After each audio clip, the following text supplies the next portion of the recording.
city where they gotta play up.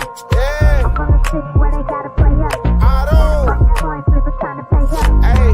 I'm from the city where they gotta play up. They still I'm from the city gotta where they gotta play play up. us, I'm man. from the city where they gotta play up.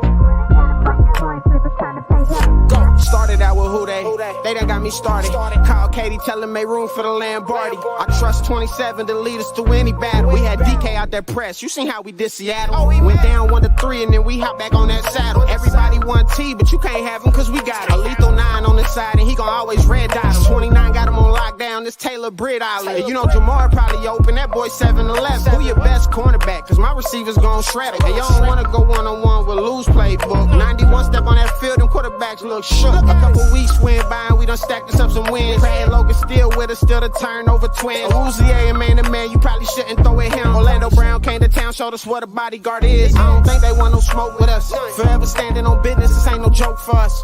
Money Mackey line it up, that boy forever clutch. Put up whoever you want, it's never slow for us. Ain't nothing changed, 21 still lurking in the cut. 83 reasons why they can't with us. Zach Taylor top dog, it's always win a bust. Hand the ball to Chase Brown, probably won't get touched. Chuck sizzle back deep to receive the punt. Probably gon' run it back, I feel like he the one. Doing my shuffle on him still, I feel like Icky Woods. Whole line protecting Joe like a tiger should. Imagine having Trent Irwin as your fourth string. If VJ Hill hit you, you feel what that force bring. 1, 2, 3, nah, we need 4 rings. This the jungle, you can't come in here and pull strings. Look close, look how DJ read that offense. Sin Hubbard and Osai, yeah, we all in. Nick Scott ball hawking overwatching. Dax Hill an interception that look flawless. It's really hard to lose when K. Adams rule for you. If you need a couple yards, Earth gon' get it for you. We got Tanner Hudson now, Sample still too. Yoshi gon' go get that ball just like a dog do. Already knew they had to play us, but this part two. I'm from the city where they gotta. I'm from the city where they gotta play us. It's time to pay up. I'm from the city where they gotta play us. I'm from the city where they gotta. I'm from the city where they gotta play us. It's time to pay up. Who they? Who dey? What's up, y'all? Welcome to the show. This is Sports with Strawberry Ice. I'm your host, the Iceman, Jeff Trunapole. And as always, I bring you sports from a West Side point of view right here in the great city of Cincinnati, Ohio, home of still the back-to-back AFC North champion Cincinnati Bengals. Now, do me a favor, if you found the show, hit that like and subscribe button. Smash that thumbs up. You guys are awesome. I'm up to 2,439 subscribers. As always, I appreciate every single one of you guys. If you're watching on Facebook or Twitter X and you have yet to subscribe to my channel, why not? Please do so. Please go to the YouTube channel Sports with Strawberry Ice. Hit the subscription button, hit the bell for notification. Every time I go live, you'll be notified. Also, exclusively in the YouTube chat crew, we're doing super chats. So if you got a question you want to ask Paul, UK Bengal, or how he got over here, how he became a Bengals fan, or just his thoughts on what's going on with Joe Burrow and the Bengals, give me a super chat. Or if you just want to support the show, give me a super chat. I would greatly appreciate it. And as always, I'm coming to you live from this glorious place down here. It's the Ice Cave. The Ice Cave is brought to you by T Properties. T Properties, quality housing for quality people. Check out their website at www.tpropertiesllc.com for all your rental property management needs and your rental needs. And I know he's hurt, but we still hit the jackpot when we drafted Joe Burrow. That's why we call him Jackpot Joey. But if you want any of the gear, the hoodies, the hats, the flags, the banners, any of that stuff, the beer is at Brick Brewery. The rest of the stuff is at jackpotjoey9.com.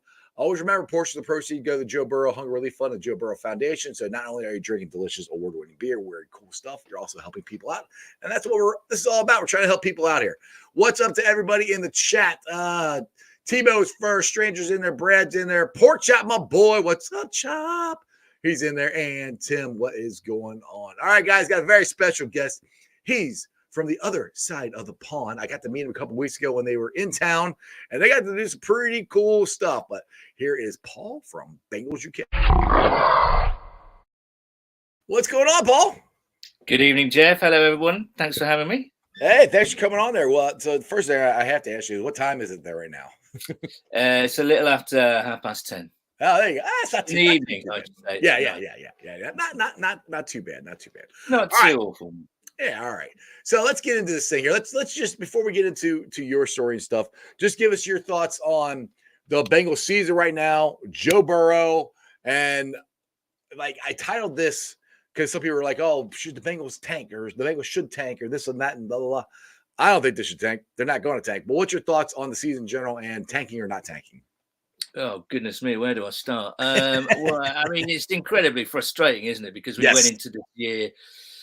I did caution. It's very rare for teams to get to an AFC Championship game like 3 times in a row. That would have been a momentous achievement. But what they've done in the past couple of years and the roster they've got, you kind of thought, you know what, they've got a chance here. Mhm. And then, with Joe Burrow's calf and the way they played in the early part of the season, but they got to 3-3 and scraped together, just hung in there basically. So, enough respect to all those guys for doing that. And then after the bye week, you kind of saw the team that we always thought they would be. A Mhm. near flawless performance in San Francisco, Oh, it was a awesome. near flawless performance against the Bills. And then the wheels came off again. And then the hands almost came off. And then it just shows you how volatile sports is and how frustrating it can be. And now suddenly it looks, all that promise just as they were kind of about to launch another run, because the last 2 seasons, I keep going back to it, the runs that they've gone on have just been extraordinary, haven't they? Like 10, 11 game unbeaten runs. That's Yep. ridiculous. Mhm. So, yeah, I mean, let's face it. We've got to be absolutely honest here. It does not look like the Bengals will be reaching the playoffs this year. However, and I'm going to say this with my extremely optimistic glasses on, they're not mathematically out of this They're year. not. Nope. They're All not. they have to do, all they have to do is try and figure out how to win a game with Jake Browning under center or in the shotgun, Right. as the scheme dictates. It's going to be really difficult, isn't it? We've got to say that, and I don't want to puncture anybody's balls here, but it is going to be difficult. I think we all know it. We had a couple of meetups last week because we have watch parties over here as often as we can. And normally the room that we have in this pub in central London, and we also had a meetup in Sheffield.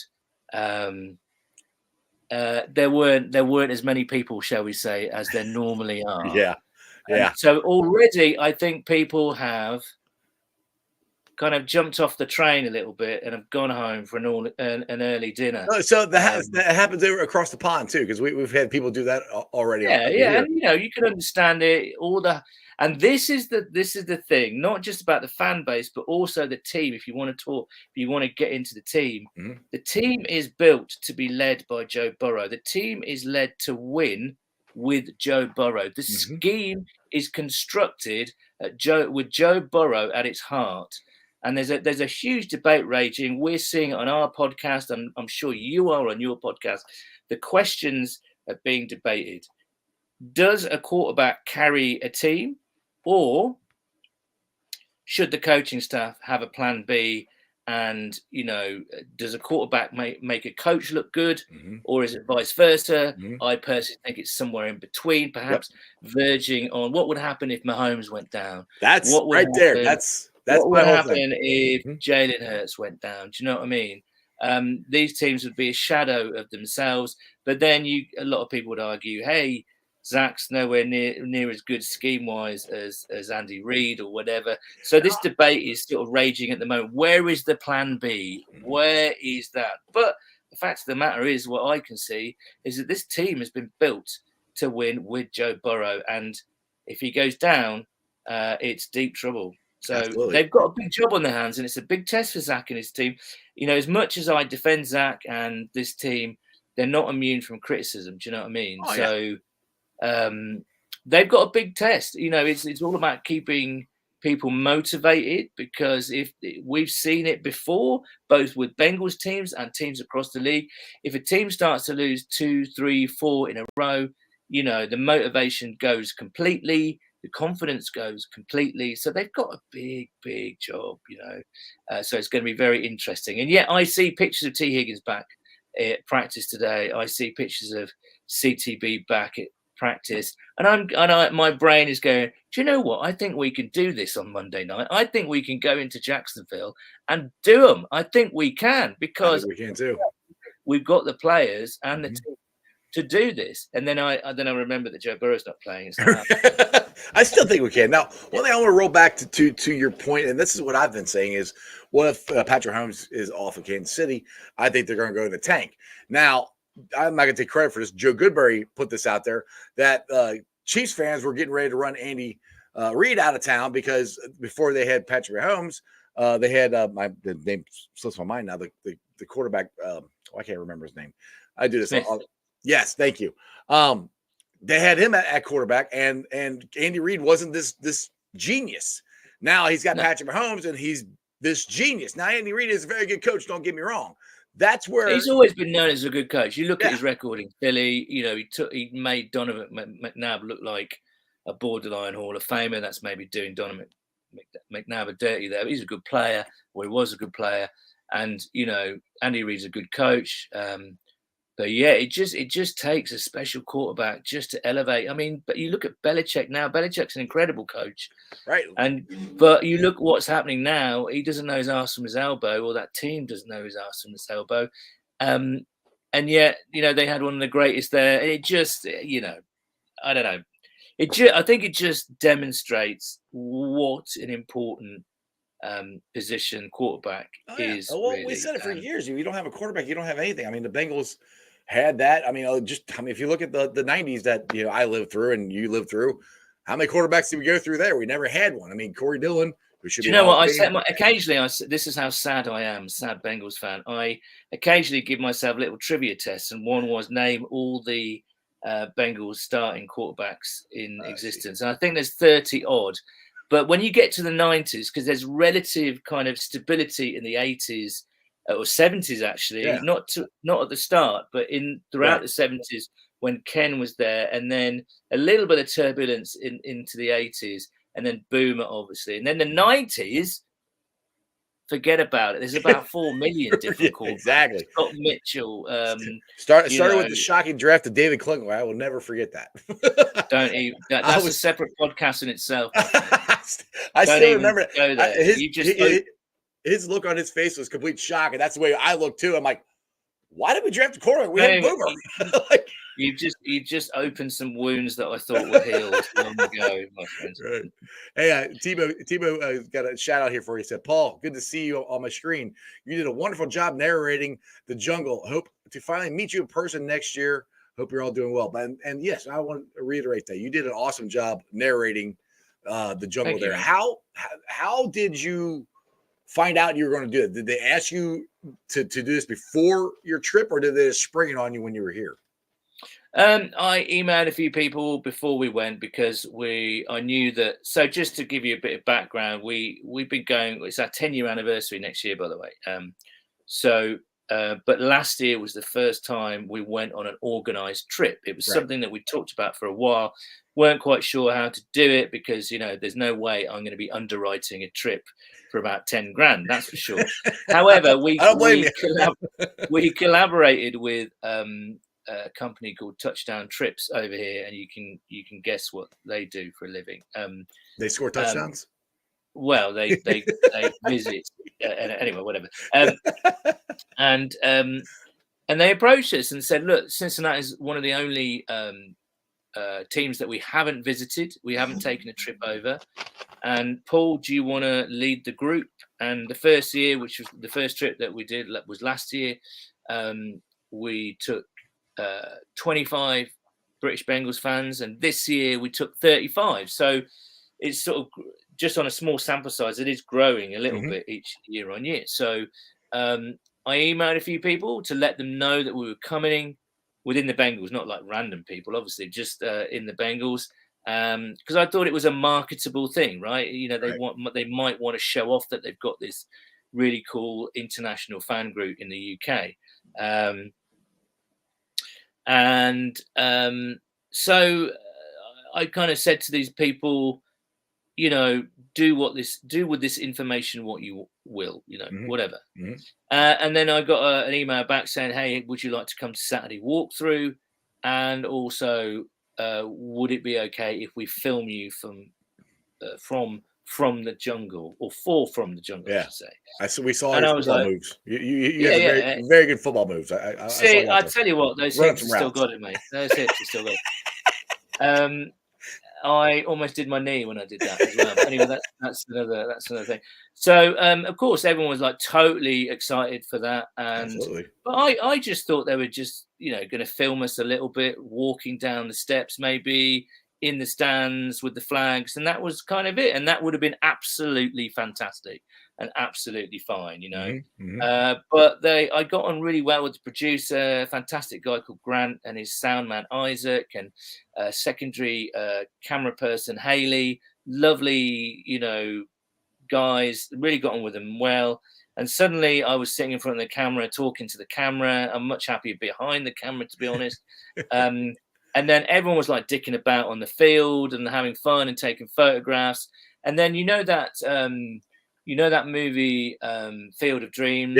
Yes. So the final scene when all the players sort of disappear into the corn, it was a bit like that, right? All the players we'd seen Joe Burrow and we've seen Jamar Chase. Everyone was super excited, and they all left the field, and there was one man standing, but this time it wasn't Shoeless Joe Jackson. It was Zach Taylor. And he walked over to us, climbed up into the stands, talked to us for a little while, and then insisted on having a photograph with everyone in the group. And there were 35 people in the group. So he kind of spent half an hour with us, which was great. way above and beyond. Now, I keep telling the guys who obviously they've got some fantastic memories, like, life memories they'll remember for the rest of their lives. Absolutely. And access that they've enjoyed and whatnot. But I kind of said, it's been good for the Bengals as well. The response to the episode from the jungle, that week's episode, was tremendous. So they've got some really good positive feedback from that. Mm-hmm. But yeah, we all enjoyed the hell out of it. And then as the week went on, they obviously, everyone's seen the episode, they kind of surprised me with the whole DJ Reader thing, which is pretty that was cool, unexpected, shall we say. DJ's cool, dude. And then also they asked me back on the Wednesday and said, look, would you be up for narrating it? So I don't think they had that planned, but for whatever reason, they thought I might be okay at it. And you did a great job. I thought it was awesome.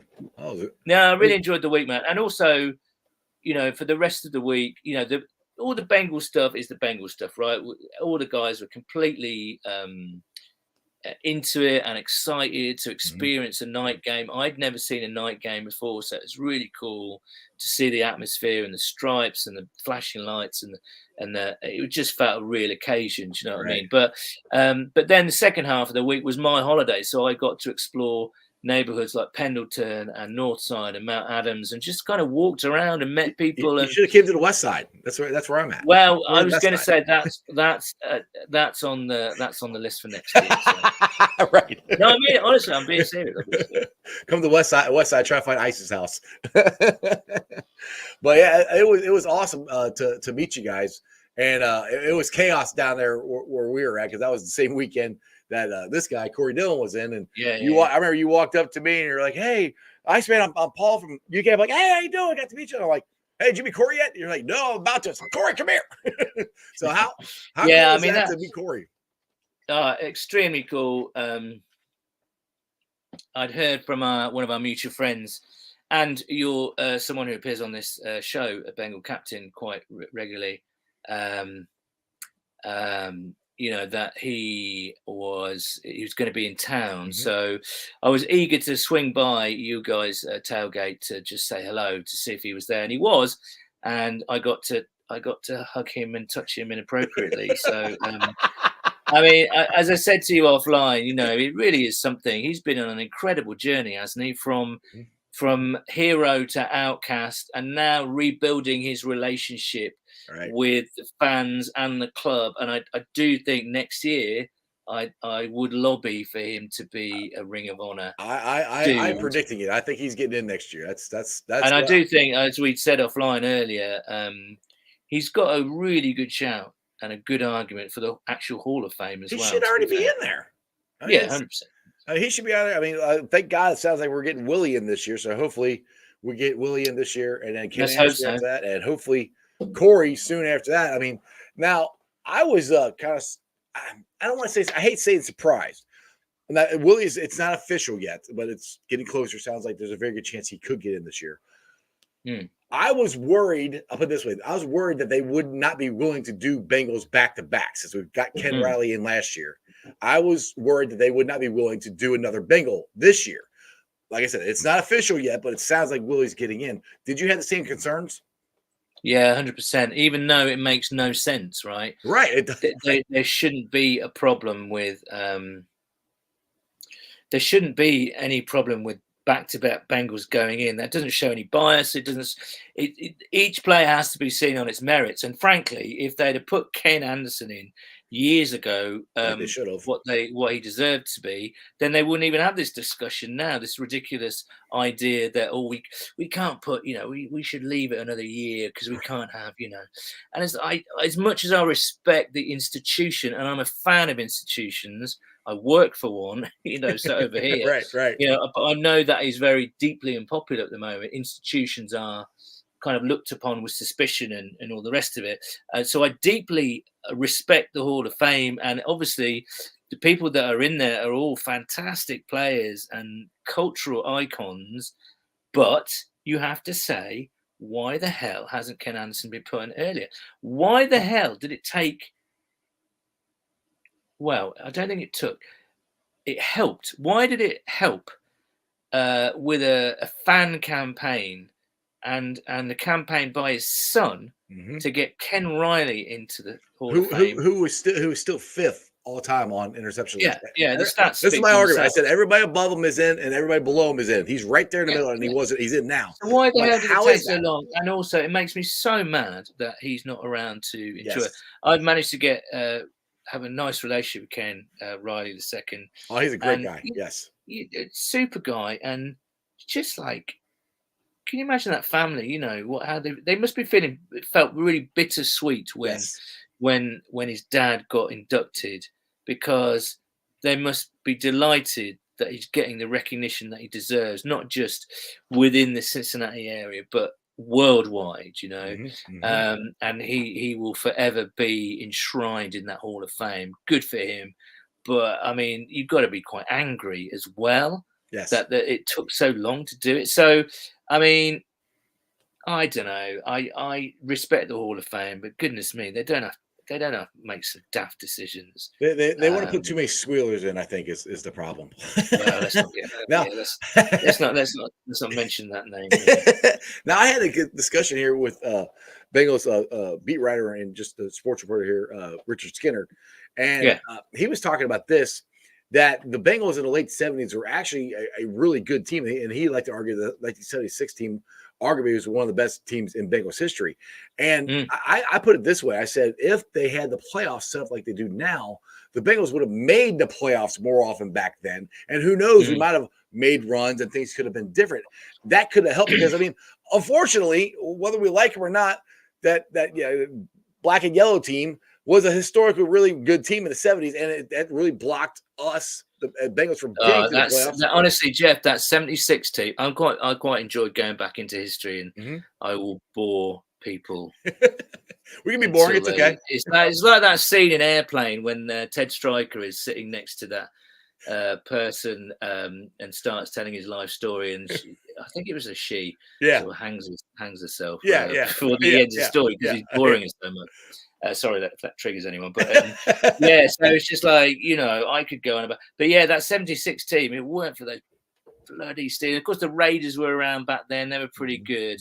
They were a good team. They were a good team in the 70s, and I think that's where the rivalry started. Right? Early 70s. It was always the Steelers that kind of were just a bit better than us, and that was really annoying. Terry Bradshaw, Lynn Swann, Stallworth, etc. And then we got our dues towards the end of the 70s and into the new decade, and really we should have won. We were the best team in the league that year, and if it wasn't for that fourth down goal line stand, we would have won. But Well, there you go. Yeah, so it's kind of, they've had the Bengals. I mean, we don't support them because it's easy. No, You know what I mean? you have to be an actual Bengal fan to actually go You through need to be pretty all hardcore the to shit we support went the through. Bengals because there's this team's history is littered with tragedy, with injuries, with kind of, I don't know, but we're still here and whatever. And it's really interesting at the moment. I don't know whether you're finding this, Jeff, but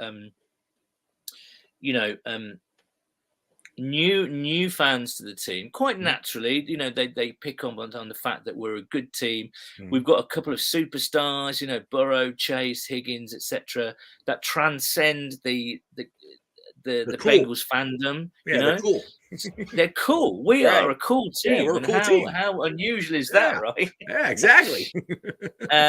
But yeah, and so we get a lot of new fans on the bandwagon, and they're used to us winning, and now we might be on the cusp of losing. It's been quite interesting, and I have to explain to the newcomers, look, mate, before these past couple of years, if you were around in the 90s, you had no idea. So stick with it. It's cyclical. We'll be good again. We're still good. We will be good next year, I think. Let's see what happens. With that being said, Paul, this is one of the guys at work stopped me, and he reminded me. I forgot he even told me this. He reminded me. He goes, "Remember what I told you last time Joe Burrow got injured?" I said, "No, I don't." He goes, "He goes, we're done." I said, "Yeah, done for the season." He goes, "No." He goes, "We're done." I was like, "What do you mean?" He goes, "We'll never win anything." I was like, "Okay, but we went to the Super Bowl and the AFC Championship game, right?" He goes, "Yeah." He goes, "But now we're done. We're not going to win anything now because Joe Burrow's going to keep getting hurt." I'm like, "What?" Like, I mean, like, well, there was a little thing there. I saw that there was a discussion. To be fair, among Bengals naysayers, sort of saying that, asking quite, mischievously, I think, is Joe Burrow injury prone? Is this something that's going to happen? Okay, real quick, he's had 2 injuries at the end of his season. The other last year, or the beginning of last year, was an appendectomy that had nothing to do with football. I had that. I get so sick and tired of hearing that. I don't believe that. It's football. Shit happens. Sorry. But and for somebody to be a Bengals fan and just come out and say that we're not going to win anything because Joe's going to keep getting hurt, I don't believe that. I don't think that's the reason. And I don't think Joe getting hurt is the quote unquote because our offensive line sucks. He got hit. I mean, I know he gets hit more than he probably should, but a lot of that is on Joe too. Some of it he gets himself hit. And people are asking at the moment as well, if we can just segue to the lack of running game. What's happening with the lack of running game, right? And I agree, there needs to be more balance in this offense, but the offense has been set up all around Joe Burrow. He doesn't like going under center. He prefers it in shotgun. He prefers a spread offense. He can see the field. So they've tried to kind of create a scheme that gets the best out of Joe Burrow. And so far, you have to say, a Super Bowl appearance and an AFC Championship game, pretty good. Not doing too badly, not right? Too bad. But of course, when things fall apart and Joe Burrow goes down injured, that's when the trouble starts. So they've got to find something quickly. They've got to find a way quickly. The thing that kills it, Paul, is I know. Put the Texas game aside, we were starting to get on a heater. I think I can't explain the Texas game. That was just the Texas game was just the Texas game.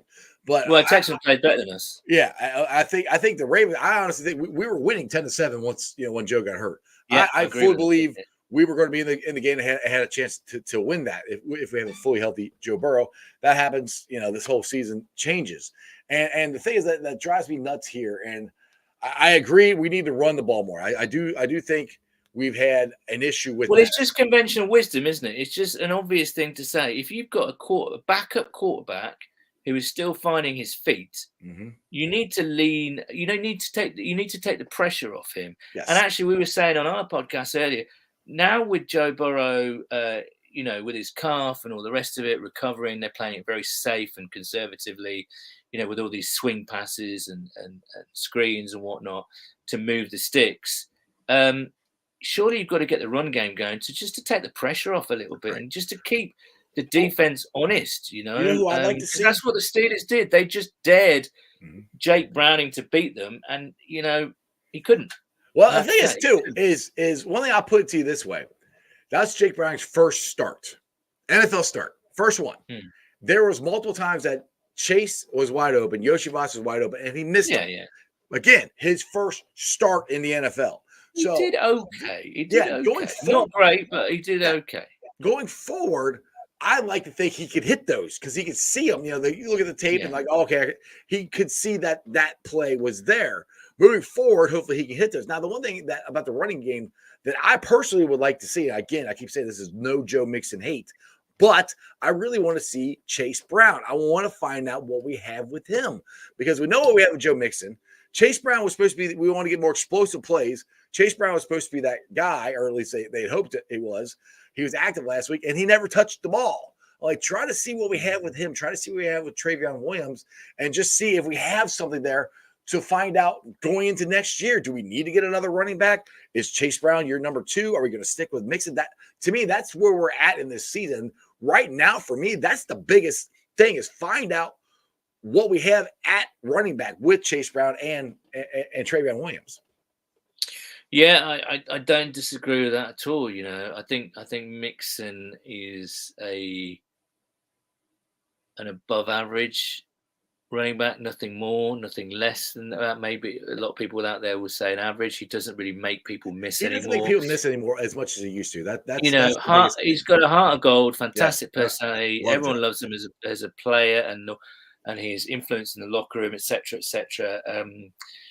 But you look at, we're lacking a bit of speed, I think, and a bit of elusiveness and a bit of explosiveness. And, Chase is fantastic. Higgins is a great player. Maybe Charlie Jones is that person going forward. I don't know, but I don't know. It's just seeing one of the comments. Brad M says Jake Browning needs to get his timing back, and I agree with that. But that's only going to come with time. I know. Right. Yeah.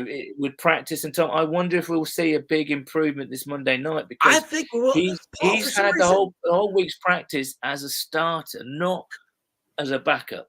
Yeah, call me crazy. And I say this, I look at everything through orange-colored sunglasses a lot, but for some reason, this seems like a game that the Bengals are going to win. It's Monday Night Football. We through Zach Taylor, we actually do pretty good on Monday Night Football. Nobody believes in the Bengals. I think Jake Browning wants to prove that he can improve upon what he did. We got T. Higgins, looks like he's coming back. Cam Taylor-Britt's coming back. So we're going to be as healthy as we have been all year, minus obviously jackpot. I don't know. It's just a feeling I have that. I mean, I agree. It's just what kind of play we get out of Jake Browning. I have to say, it is that. Unfortunately, there's a lot of pressure on the kid, but that's the way football. it is. That's the NFL. And like he said, he's looking forward to the opportunity. This is his moment, and he's going to either sink or swim. I think exactly. But I do think this team is interesting. Even with Burrow at the helm, it had regressed. We've got to be fair. It had regressed. The defense. The defense has been the biggest disappointment for me this year, all around, Paul. Yeah. To be honest, we've had games where we saw the old defense, but there's been way too many missed tackles. Going for the ball all the time, I like, but the problem is you don't need everybody who's tackling the guy going for the ball. One guy goes for the ball, the other one try to tackle him is what they need. They need that's been the problem that we've had. The bend don't break defense. Lou says, yards don't equal points. Well, this year it has. Exactly. And that's fine to say, and that's true to say from Lou, who we all love, obviously. But I will say this: I don't think Cheeto's been at it this year. Yeah, his knee is not. He hasn't got back to where he was. It takes time to recover from an ACL. We all know that. We all love Cheeto. Nick Scott has been a disaster signing, I have to say. It's not. Logan Wilson has been a little bit off it, even with his interception. Last week, Logan was bad. I will give you that. Yeah. I don't think anybody aside from Trey Hendrickson has been getting to the passer. So there's a multitude of things. I know he's had injuries. I don't think T's been at it this year. He's had an up and down season. I mean, he has. The offensive line, it was really funny. Last year, I think the interior offensive line did pretty well. It was the tackles that were the problem. This year, it's the complete opposite. Yep. Jonah has been fairly solid. I think Orlando's been fine. I think the interior is not. I mean, and you've got to say this offensive line has been a problem for ever since Zach Taylor has come in. Is it the offensive line coach? Is it something else? Is it the scheme? But there is a pattern developing here. And the trouble is, I mean, you look at stuff that Joe puts online, Joe Goodbury and Mike Bengal Sands, the film that he put on, from a fan's point of view, we're talking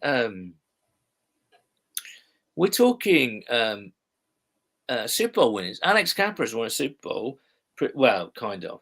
But with the Buccaneers. yeah, with the Bucks protecting. Karras won one, yeah.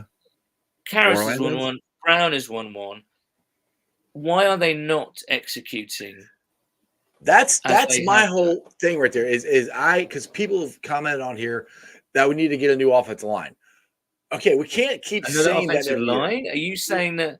That's the problem, Jeff, isn't it? We keep getting new offensive lines. Yep, but there's still the same outcome. Right. That's where I'm like, why is that happening? You're reading my mind. That's exactly where I'm going with this. Is it?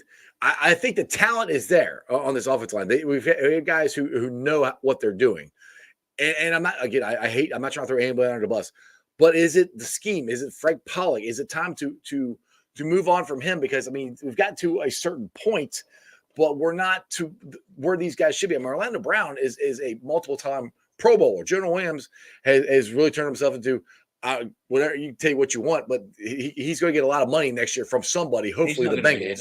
He's not going to be here next year. Yeah, I'd love him to be here next year, but I don't think he's going to be. I mean, what you want about him, but he has proven he can play right tackle, and he's a good right tackle. Ted Karras has won a Super Bowl. Alex Kappa has won a Super Bowl. Volson, people keep bagging on him. It's his second year of playing from Division II. It takes at least 3 years for a offensive lineman to really fully develop. So my point is the talent is there. Is it, like you said, is it the scheme? Is it the coaching? I mean, I don't have the answer for that. It's just something there that's not clicking the way it should be. But I don't think pulling and changing your pieces on your offensive line every freaking year is the answer. When we all feel that we have the talent there, right, on that offensive line. Yeah, and they've paid a lot of money to get those players in, right? They've invested. We can't criticize them for not investing, which was the case. I think it's down to the coaching. I think it really is. These are decent players, but then again, you have to say you watch some of the film from last week, and Jonah was missing all sorts, and I hate to name names, but people. There was lots of blown assignments. Well, just go by the third down. Watt, JJ Watt.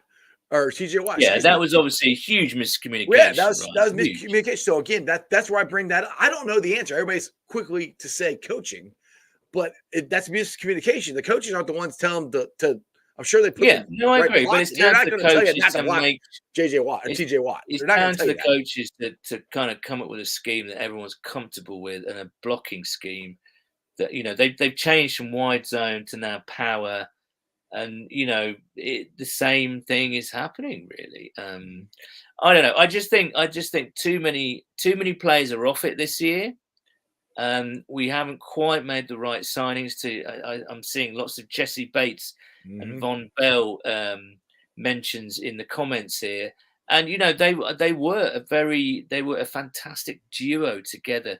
You can say that Von Bell wasn't like a Pro Bowl safety. Jesse Bates was a borderline Pro Bowl safety with us, I'd say. Oh, yeah. But together as a duo, they knew exactly what they were doing. Mm-hmm. They knew exactly what roles each other needed to perform. The communication was tremendous, and having that backbone at the back there was really important. So I think we all knew there was going to be a drop off because they're both really good players, and you can see what Jess is doing in Atlanta at the moment. Von, not so much in Carolina, but bless him. But yeah, yeah, they haven't really recovered from both of them going, because I don't think they expected both of them going. So there's lots of little flaws in this team, which Joe, having a fantastic quarterback like Joe Burrow, did kind of paper over the cracks a little bit. And unfortunately now they're exposed. So, Zach and his team and the gang have got to find a way to get this going again. Yeah, it's going to be really interesting. I think we should talk about tanking now, because I have some views about tanking. All right, good. What's your thoughts on tanking? I want to hear what when someone says to you, Jeff, do you know what? We're not going to win any more games. We may not even win another. I'm sorry to depress everyone out there. I'm on the rum tonight, so I'm already I'm a bit maudlin anyway. Cheers to everyone. Cheers, bro. Cheers. We might not even win another game this year. Do you know what I mean? We might not. Yeah. We might even miraculously get to sneak in the back door. Who knows? I think as sports fans, we just want to see them try really hard, compete, and fight for every point, and which is what they're doing, But what do you think about the whole concept of tanking does my head in, because I think it's a concept that entirely exists within fans, not within players or coaches. No. Now there might be a few executives thinking, if we had a terrible season, we might get like a top 5, But I don't think players think like that. And if they do this, because if you go onto the field, right, and not play your best or somehow not give it, you're going to get hurt physically. This is a brutal game, and someone's going to punish you if you're not. You can get injured if you go out there and not trying your best. No, I agree. So there's that. Yeah. And also, players have got their livelihoods to think about. If they're not going to be here next year, as everyone knows, my favourite player is DJ Reader. I'm not sure if he's I love DJ. Yeah, I love DJ. I'm with you. I love DJ. Not as a good bloke, but he's an extraordinary player, genuinely. He might not be here next year. So it's kind of like he needs to sort himself out with some tape that people will pay him some money for. So there's all that. So I genuinely think that tanking is something that is a concept that has been constructed by fans only, because fans get bored quite quickly. And if they're not going to win, they're already onto mock drafts. So they want the highest possible draft pick, right? Yeah. Which is understandable. But I do not think tanking exists within players. And I think if it does, then maybe motivation and confidence, lack of, exists within players, and they find it because, once you start losing all the time, nothing goes right. Nothing. It's hard to get up for a game and all the rest of it. But I don't believe tanking is a thing within players. No, I don't believe the players are going to tank, because, like you said, this is their job. This is, like you said, they're guys out there are going to be free agents. They're trying to put tape out there so they can get money, all that stuff. The tanking thing for me has become bigger last couple of years with, I think, the NBA, because the NBA they had these teams that the owners come out and said, we're going to tank so they get more ping pong balls in the lottery to try to get better draft picks and stuff. The NFL now, you have the worst. It's kind of a cheat code, to be honest. If the Bengals were to go and lose every game and get a top 5 pick, you're going to get one of the top 5 players in college, and would be huge for the Bengals. That's like adding more. It's kind of like what happened when Joe got hurt the first time. We end up with Jamar Chase. If Joe doesn't hurt his knee the first time, we don't get Jamar Chase. We win enough games where we're not going to have that high of a pick. So that's where people come down to that. But the players, the coaches, this is their job. This is their livelihood. They're not going to try and tank. So that's where it comes from. I don't see it happening. I don't even think it's even the Bengals vocabulary. But I do think, this is why I look at it. I'm going to root for the Bengals to win all the time. It'd be cool if they made the playoffs, but kind of in the back of my head, I kind of hope they don't. I'm not rooting against them, but I kind of hope they don't, because, one, I don't think we're going to go very far in the playoffs with Jake Browning. 2, we get a better draft pick, which will just help us, which we just talked about all the guys that are going to be free agents that possibly we won't resign. So it's really key this year if Jonah Williams is gone to possibly draft a first-round right tackle. And there's a lot of good offensive linemen in this draft that I've been told. I haven't done any deep dive or anything into the draft yet. I'm not there yet to start doing that. So that's where I have heard there's a bunch of tackles out there, and there's a bunch of wide receivers. As actually every year there is a bunch of wide receivers. But the thing is, the Bengals haven't done a great job of drafting linemen, so that's another thing that scares me about that. That's the scary thing, is that they just can't. Give us a wide receiver, we can draft them all day long. With the offensive linemen, we haven't done so hot lately. So they're like, I know it's too early, Jeff. Too early. My brain's not there yet, man. One thing.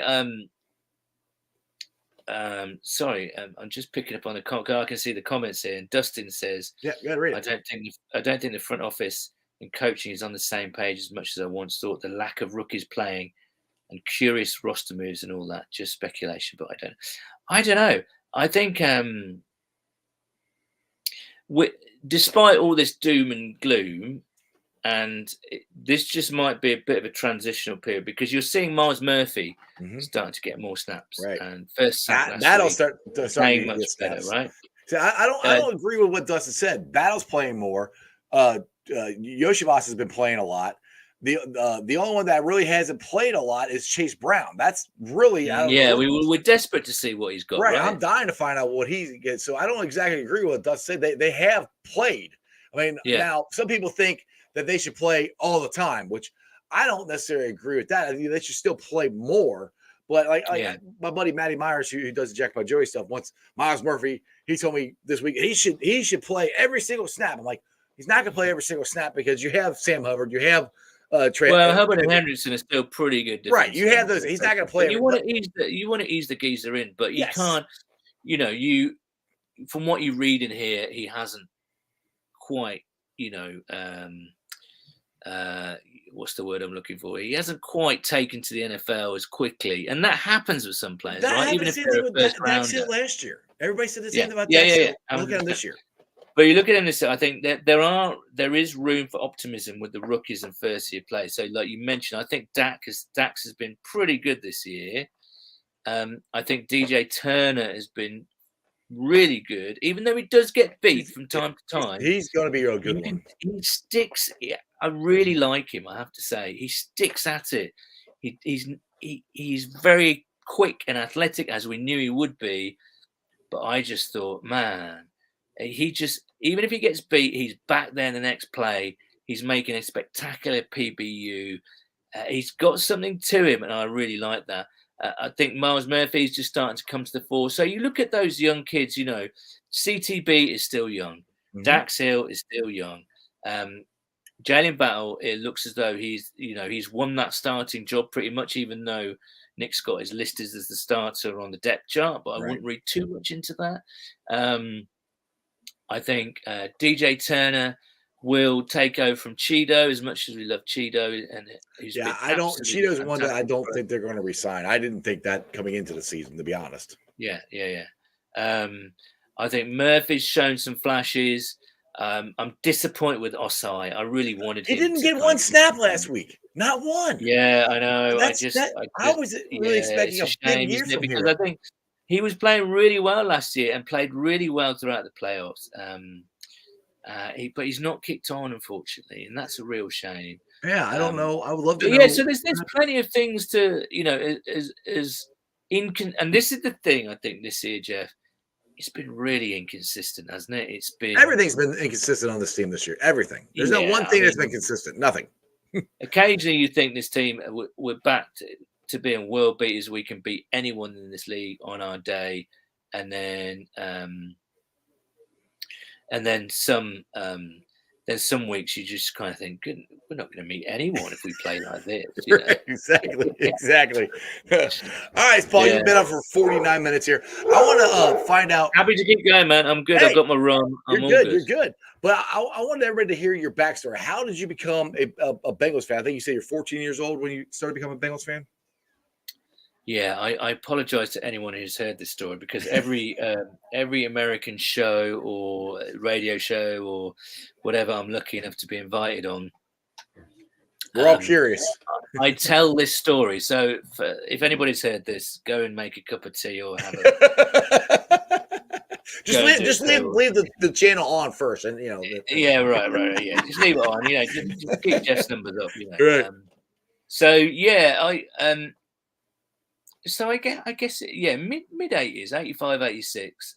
So the Bear. Let me start with the Chicago Bears. Weirdly, hey, so I was a fan of the '85 Bears. That right, okay, when I was so 10 years old, to, Jim McMahon, and all those guys. Yeah, I like that. yeah, Still but I Bengals tell fan. you, it wasn't any of those guys that made the headlines over here in the UK. Mhm. It was William the Refrigerator Perry, and for some reason, that massive guy was like headline news over here. Like in all the newspapers, he was all over the place. So it was like the NFL was starting to get some traction. It was starting to get some cult following, Right. And I started a new school in like a high school. Went from primary school to high school, and all my new pals. Everyone makes new pals when they go to high school, right? Were into the NFL. Was into the NFL, but they all supported teams like the Raiders and the Dolphins and the 49ers. Remember this was the era of Marino and Montana, and I'm not quite sure the Raiders had. Was it Plunkett? Maybe Plunkett, yeah, was in the early '80s, and then anyway, whatever. Yeah, so I thought these guys. I've never been a person to. Well, no, that's a lie actually. But anyway, I wanted my own team, and I didn't particularly. I just needed to. I wanted to. Find my own sort of team to support. So in the UK, it's not like it's not like over here. Where but even back then, we had to listen to the NFL and Armed Forces Radio Network on a Sunday nights. Remember, there's a 5-hour time difference here, so up late Monday. So I was listening to this Armed Forces Network on it, and you had to put your ear right next to the speaker because the signal was so weak. So you had like Swedish like opera with Russian weather forecasts, and then some reggae music, and then suddenly you'd get like the NFL game of the week, like really clear. Right. I mean? It was right. I got it. Don't move. And we used to get one highlight show a week over here, 1 hour long highlight show, which was on terrestrial TV, but it was like a week after the games had been played. Right. The only way that you could find out the results, check this out. Remember, no internet, no Twitter, no whatever. That was the 80s, man. You had to look in the newspapers, in the kind of sports classifieds in the newspapers that had a tiny paragraph with the scores every Tuesday. So from Sunday to Tuesday, you had no idea who won or lost. Oh, my goodness. So anyway, just to give you a bit of context. So during this this TV show highlights, I saw a team with a blonde-haired, left-handed quarterback who was throwing it all over the field, and he apparently gave the ball to this guy behind him who was running at the ball, and the camera said, but no, he kept it and he threw it down the field to a wide open guy. Now, that quarterback was Boomer Esiason, quite obviously. That running back was James Brooks, one of favorite all-time player, and then the wide receiver was Eddie Downtown Brown. Yeah, so, baby. They had tiger stripes on their helmets. I thought that was very cool. The word Cincinnati seemed quite exotic to me. It kind of it was like there was a lot of N's and there's a couple of T's in there. And what the hell is going on here? So I was intrigued basically, and I thought this could be the team for me, And so yeah, that was it really. Like kind of obsessively started following them, and the Super Bowl happened a couple of years later, and I thought, do you know what? You're this hooked. is this. I mean, I made the right decision here, didn't I? Bloody Yeah, hell. yeah. Then the '90s hit. Yeah, right. And then the '90s hit. It's like, oh man, maybe this was not a great idea. The Mordor years, as I like to call them. But once you're hooked, you're hooked. And of course, once you start supporting a team, a sports team, you want to know more about the city. You want to know more about the history, or at least I do. That's my kind of, Right. when I invest in something, I want to know more about them. I want Right, to know more right. about the team, the city, the players, the history.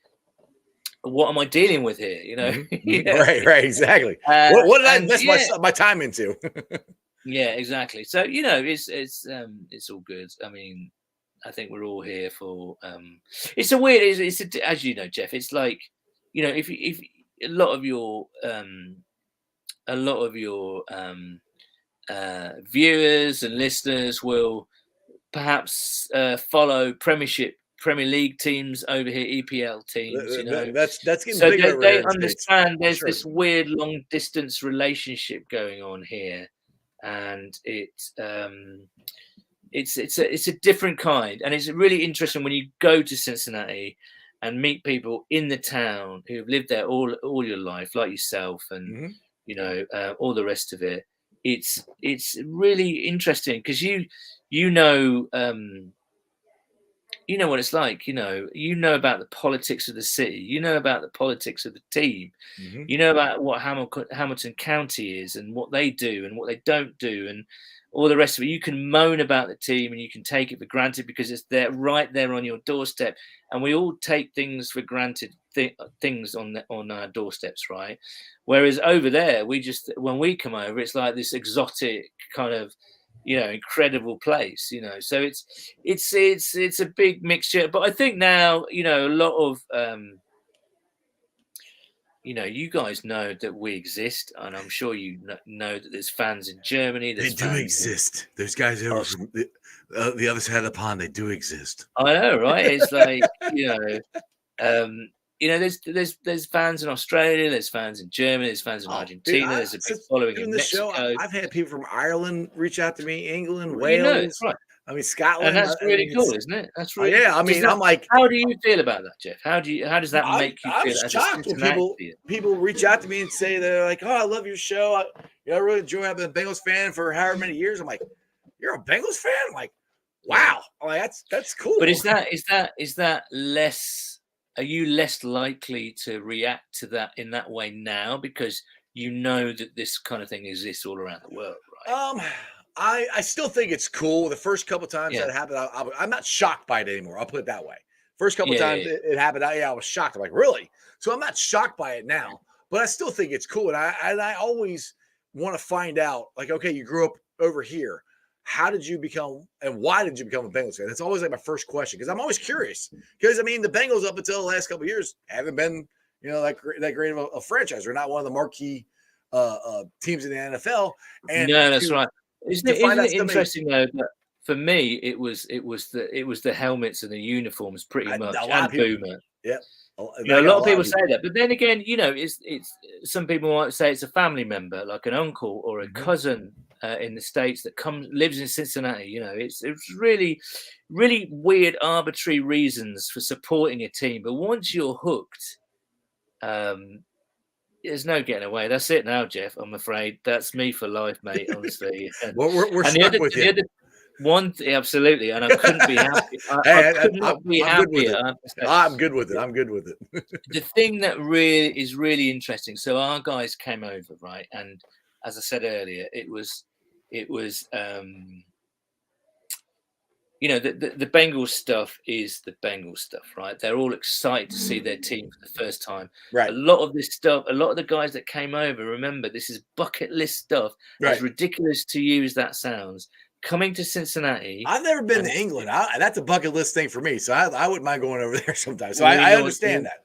We need to talk about that. Anyway, but it's bucket list stuff. It's something that they never ever thought would happen. Remember, we watched stuff on watch games on laptops and TVs in darkened rooms at 6 o'clock or 9 o'clock or 1 a.m. in primetime games.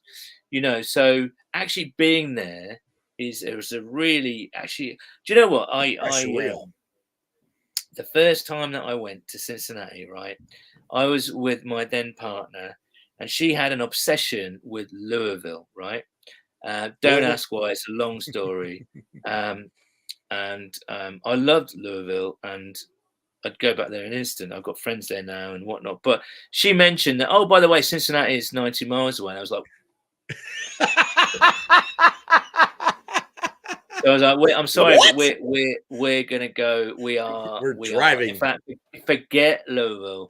I'm going to Cincinnati. In fact, you can just stay there in the background. I'm going to Cincinnati. I'm going to Cincinnati. This was like 10 years ago, right? Right. So we were recommended to us that we parked in Covington, just over the river, and so we parked in Cov, and I walked up to the. I'm getting quite emotional now, actually, just thinking about it. Maybe it's the rum. I shouldn't have drunk this bloody rum. Why is the rum always gone? I don't understand. It's your fault, Jeff. It's your fault. I didn't do anything.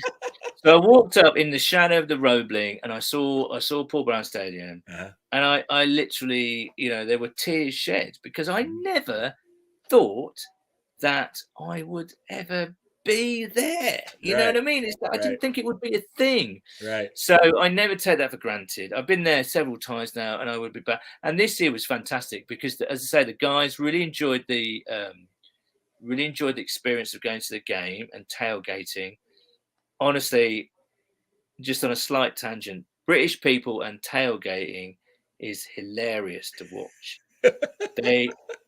We went up to Nippert to see the Bearcats last year and this year, just as a bit of a taster, and obviously it's got its own unique atmosphere as well. It's good tailgating going on there too. I tell you what, man, people could not get their heads around tailgating. They were like, "What do you mean? We just go up and take stuff? What? We don't pay for it? That's really rude. What's?" And I said, "Look, this is what Americans do. This is tailgating is sharing and conviviality and all the rest of it. It's really cool. Obviously, you don't just go up and say, I'll have loads of pizza, cheers, all the best, see you later. You talk to people and you start a conversation. And if you want to drop a donation in, you do it. Honestly, it's so funny. But yeah, everyone, and I hope this makes you pleased, Jeff. They really enjoyed all the Bengal stuff, but awesome. they really enjoyed and fell in love with the city as well. It's a really good city, and which is really nice because it would be a bit embarrassing if the city was a bit of a shithole and kind of like it was well, I didn't want to say, but so yeah, our guys really fell in love with the city, so that was really great to see. I mean, the Saturday night there was the guys that didn't come up with us to Nippert went over to Covington on a pub crawl, and then after Nippert, a bunch of us, like a small group of us, went up to Rheingeist to watch the FC Cincinnati game. Yeah. Hey, they're in the playoffs. They're 2 wins away from winning this thing. They're playing honestly, I want every Cincinnatian out there to shout from the rooftops because what they've done this year has been extraordinary. They've really. You talk about the Bengals going from 0 to hero. They've done that as well. And full disclosure, Paul, I am slow to come up on soccer, or as you guys call it, football or footy. I'm a Cincinnati. I'm a fan. That's beside the point. I am just now really starting to get into soccer, starting to figure it out of what the rules and everything are. Yeah. It's a lot of fun, actually. I mean, it's more fun than I thought. It's more fun, I think, actually going to the games and watching it on TV. Have you been to TQL? Yes. I've been there one time. I want to go more often, but I've only been there once. But yeah, Saturday night is going to be a blast. I cannot wait. I know my buddy Pork Chop. And where will you go? This is going to make me insanely jealous now. But where are you going to go? Are you going to go to the game itself? No, I'm not going to go to the game itself. I'm either going to be here, or I might go to Rheingeist and watch it. I know they got watch parties all over the place. So mate, honestly, the Rheingeist watch party was fantastic. Yeah. And and I guess a lot of viewers will know that Rheingeist is just such an enormous space, isn't it? it's huge. It's massive. Oh, it's huge. Yeah. So, I mean, it was just extraordinary. It was brilliant atmosphere. And obviously you get that sort of cultural weirdness where the American fans are kind of shouting at different things that British people would be shouting for or about for at soccer games, you know. So, but that's really fun. Right. So I loved Rheingeist. I loved Rheingeist. Oh, speaking of it, were you able to try in the Jackpot Joey beer while you were here, while you were in town? I did not, but I met the geezer who does the Jackpot Joey. I have a Jackpot Joey cap, so thanks to him. Matty. And also, and I know he's in your comments. Big up Darth Bengal because he gave me you know Darth Bengal, obviously. He does this extraordinary thing where I think he might have to correct me here, but I think he 3D prints a bunch of Bengals chain stuff. Right here, I managed to get one off him just complete by chance. Yep. And I've told him, and I continue, and I did last week when we had a meetup in London. I will wear his chain with pride at every meetup now. So yeah, it's amazing. I want to ask you, Jeff, before what is it? I'm happy to keep going if you will have me whittle on. I don't know how long you keep these things going for, but I'm happy to keep on going. I know Brad M says, I know Paul can't wait until the Bengals come back to London. I've got a feeling it won't be London next. It will be Germany. So watch that space. There's nothing confirmed. That's just me guessing. Basically, I have probably I don't have a very good shot of going to London. I have probably a lesser chance of going to Germany. So. Sure. I don't know, Brad M. I'm conflicted with this because I got into American football, as we call it over here, precisely because it's American, right? And I know this is a bit weird, sort of snobbery about this. I enjoy it when they come to London, the teams come to London, especially the Bengals come to London, because we've had fantastic nights in the pub. All kinds of fans come from all over the country, and it's a great way to make friends and meet people. And, you know, it's bumper to bumper. The Bengals are always kind of there in attendance, and Ken Anderson's been there, and you're suddenly standing at the bar and Ken Anderson's next to you and you're going, what the hell is this? My brain is just gone. You know, so it's an amazing atmosphere. Yeah, I don't know. But equally, I know that it's a lot of money to come over to London, right? It's a lot of money. I mean, I don't know how you guys even afford to go to the games in Cincinnati. If I'm being honest, that's Unfortunately, I might have to move sections because they raised the prices on me. And from what I understand, they're still one of the cheapest. They're still one of the cheapest, but it's still, it's still expensive. And asking someone to pay like a couple of grand on an organised trip to come over to London is a lot of money. Yeah. And also, you lose a game. You potentially could, depending on what season it is, you could lose a. I know the Bengals have had a home game, a home game in London, and also an away game in London. So you know, there's a potential there to lose a home game. So I get it. You know, I get it why a lot of US fans are not into this at all. But I would also say this: if you can afford it, come over and just, you know, visit one of the world's great cities. Well, my wife always wants to go on trips overseas, so that's why that's good. That's gonna be my ploy. I'm like, hey, we can go over. You know, the Bengals are playing. We can go. But only there. if you can afford it. You know, it's an expensive business. You know? This is why I always say, you know, with the super fan thing and fan of the year, it doesn't really matter whether you dress up in a costume or attend home games, even as long as you're there in front of a TV screen or in a bar, you are as much as a super fan as the rest of us. Absolutely, you know what I mean? Absolutely. So I don't know. It's there if you can do it. It's a fantastic experience. I must say they do it quite well. It's just something different to. And again, London is a great city. It's one of the I don't live there anymore, but I did for 20 odd years. But it is an incredible place to visit. Aside from the football, because there's loads of culture and crazy history, like thousands of years of history. It's weird, Exactly. but yeah, I don't know. It's something. So I would say, I hope that they're going to be back. Of course you are. That would be awesome. I mean, selfishly, like I said, if they do it, I would really like to make it down there. It would be on the bucket list of things for me to do, because it'd be really cool. My wife actually has already went to England. She went there probably about 10, 12 years ago. Her and her mom went there, and this is when the kids were little. So I got stuck here babysitting our two awesome kids who are both adults now. That's how long ago it was. But she's like, I've already been there. I'm like, yeah, but I haven't, so it doesn't count. Yeah. So I gotta go. Yeah. I mean, what can I say? It's a tricky one, isn't it? Because let's face it, it's just money. That's what the NFL do it for.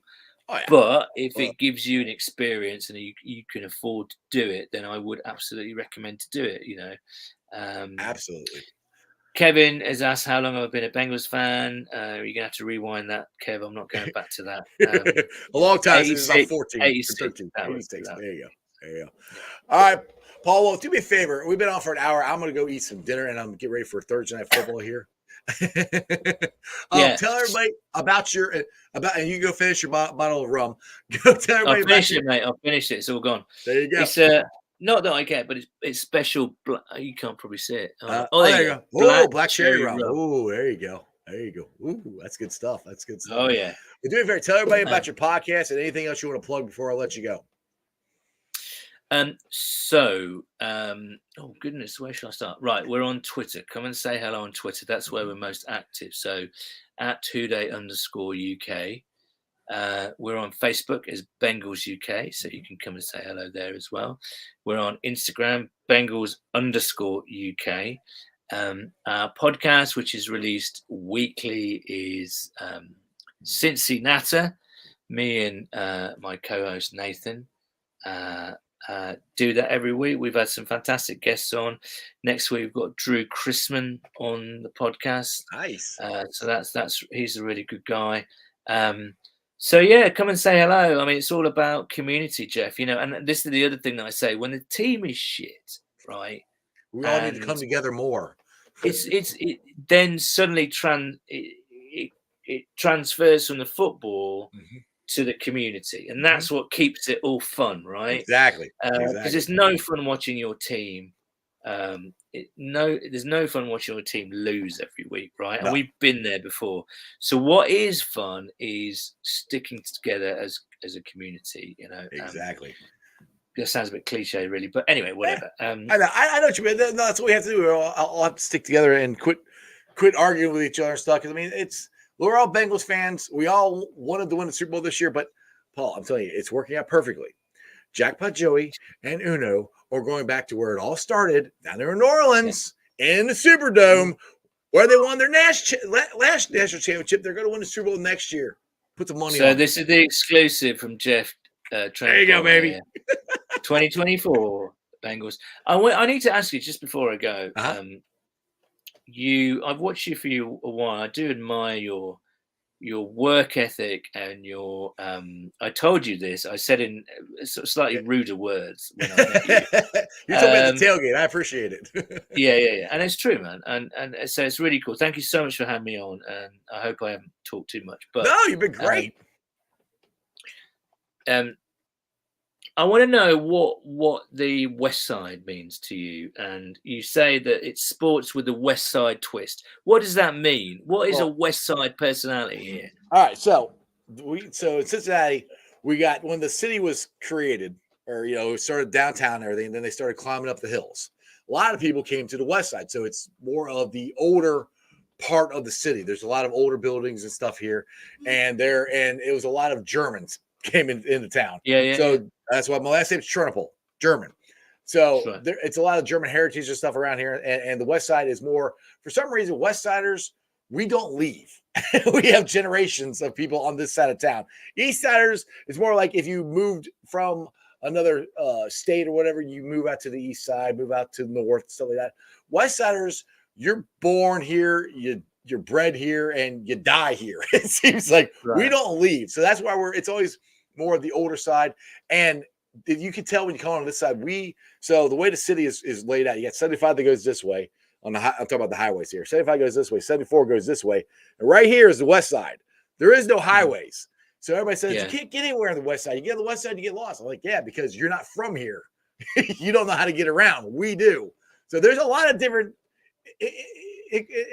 intricacies to be a west side. Now I say a west side point of view, it's just some silly thing that I put together as far as I know. But I'm interested because I managed to explore neighborhoods this year like Pendleton and Mount Adams, and I went up to Northside and a bit of Clifton.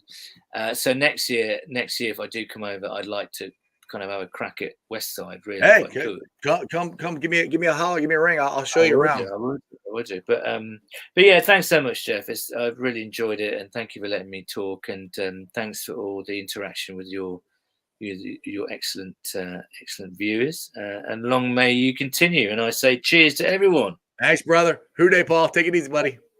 Take care. All right, guys. Paul's a great dude. Go follow him and those guys on Twitter, Facebook, Instagram. Check out the podcast. They do a great job. They are true Bengals fans. And I like with you for Monday night, they're going to be up really, really late watching the Bengals. So they're going to be out for a while. He's going to need another bottle of rum probably to watch them. But we'll see. We'll see what happens. I think again, I just got a feeling. Yeah, I got a feeling. Ooh. I know Corey's going to tell me not to stop singing. I have a feeling we're going to win Monday. I don't know why. It's just a feeling. Maybe I'm completely wrong. We'll find out. But let me get to the Facebook groups that let me live stream. And I appreciate every single one of them. They're Houday Nation, Houday Legion, Bearcat Ruckus, Radical Reds, the Ohio State Bucknuts, the Ice Bar. And then, of course, you can follow me on all my social media platforms, all under Sports with Strawberry Ice. I'm on Facebook, Instagram, Twitter X, and TikTok and Threads. Twitter X is at Jeff A. Trunipple. TikTok is at Iceman90. All the rest of them under Sports with Strawberry Ice. I will be pulling a sign off later on tonight. It'll be on the podcast on BeanPod, Apple, iTunes, Spotify, Google, Stitcher Play, pretty much wherever you get your podcasts. Do me a favor. Please make sure you rate, like, and review. Leave a 5-star review and a comment so more Cincinnati fans can find my podcast. It just helps me out with the podcast, getting out to more people. YouTubers, my originals. I've been doing this for 5 years. We're getting close to the 6th-year anniversary. It's sometime in January. I don't exactly remember the date because I just took a phone and stuck up my face in the kitchen and I sent a video out. I don't remember when it was. It's sometime in January, but I'm getting close to doing this for 6 years. I've done over 1,000 shows, 1,000 videos. It is awesome. I say this every day. I appreciate you guys subscribing to the channel, hitting the likes, hitting the thumbs up, because again, if it wasn't for you guys watching, caring about what this crazy guy has to say about Cincinnati sports, the Bengals, Reds, Bearcats, then I wouldn't be doing this. So I appreciate you guys watching. Hit the thumbs up. Subscribe to the channel if you're watching on Twitter, X, or Facebook. And other than that, I'll see you tomorrow. Tomorrow, I'm doing a show early. I'm going to have Mon on from the Bengals Pulse. We're going to be on at noon because I'm going to be going down to Reds Fest. It starts at 3 o'clock. So check your calendars. Make sure you're at lunch at work. Check it out. Hopefully you guys can check it out. Me and Mon will be discussing where do the Bengals go from here. It's only way but up, right? Other than that, you guys have a wonderful day. And that's just sports, baby. See ya! I'm from the city where they gotta play up. Yeah, I'm from the city where they gotta play up.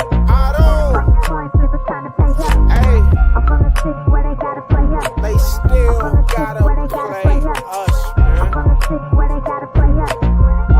Coin flippers trying to pay up. Go. Started out with who they done got me started. Call Katie, tell him make room for the Lamborghini. I trust 27 to lead us through any battle. We had DK out there press. You seen how we did Seattle. Went down 1-3 and then we hop back on that saddle. Everybody want T, but you can't have him cause we got a lethal 9 on the side and he gon' always red dot him. 29 got him on lockdown. This Taylor Britt Island. You know Jamar probably open. That boy 7-11. Who your best cornerback? Cause my receivers gon' shred it. And y'all don't wanna go one-on-one with Lou's playbook. 91 step on that field, them quarterbacks look shook. A couple weeks went by and we done stacked us up some wins. Brad Logan still with us, still the turnover twin. Uzier and man-to-man, you probably shouldn't throw at him. Orlando Brown came to town, showed us what a bodyguard is. I don't think they want no smoke with us. Forever standing on business, this ain't no joke for us. Money Mackey line it up, that boy forever clutch. Put up whoever you want, it's never slow for us. Ain't nothing changed, 21 still lurking in the cut. 83 reasons why they can't with us. Zach Taylor, top dog, it's always win or bust. Hand the ball to Chase Brown, probably won't get touched. Chuck sizzle back deep to receive the punt. Probably gon' run it back, I feel like he the one. Doing my shuffle on him still, I feel like Icky Woods. Whole line protecting Joe like a tiger should. Imagine having Trent Irwin as your fourth string. If VJ Hill hit you, you feel what that force bring. 1, 2, 3, nah, we need 4 rings. This the jungle, you can't come in here and pull strings. Look close, look how DJ read that offense. Sin Hubbard and Osai, yeah, we all in. Nick Scott ball hawking overwatching. Dax Hill an interception that look flawless. It's really hard to lose when K. Adams rooting for you. If you need a couple yards, Earth gon' get it for you. We got Tanner Hudson now, Sample still too. Yoshi gon' go get that ball just like a dog do. Already knew they had the players, but this part two. I'm from the city where they gotta. I'm from the city where they gotta play us. It's time to pay up. I'm from the city where they gotta play us. I'm from the city where they gotta. I'm from the city where they gotta play us. It's time to pay up. Who they?